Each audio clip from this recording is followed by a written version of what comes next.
Oh, I was up all night. Please say that you're working on the nutmeg copy. Sure, it's done, basically done. I have to tell you something important. Sweetie, what's going on with your hair? Yeah, why don't you come on in here before people see you have a mini muffin in your hair? Okay, so... I think I figured it out. Remember when I went out with that notary public and he cheated on me? And then Anastasia from upstairs told me the story about how her boyfriend cheated on her at the beginning, but then he totally changed and now they're married and crazy in love?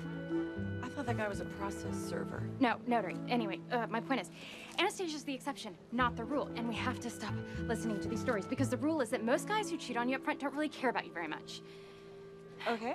Okay, so, Exhibit A, Chad, the drummer who lived in a storage space.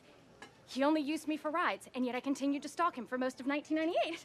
And then, oh, there was Don, who broke up with me every Friday so that he could have his weekends free, and I was so delusional about that relationship. I used to refer to him as my husband to random people like my dental hygienist.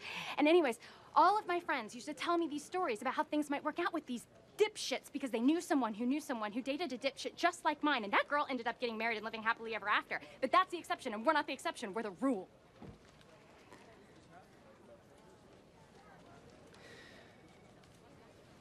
Okay, let me just see if I understand. So what you're saying is, if I hear a story about a girl who's been with a guy for 13 years and he finally married her, that's the exception. Yes. But the rule are guys like Neil who are with girls like me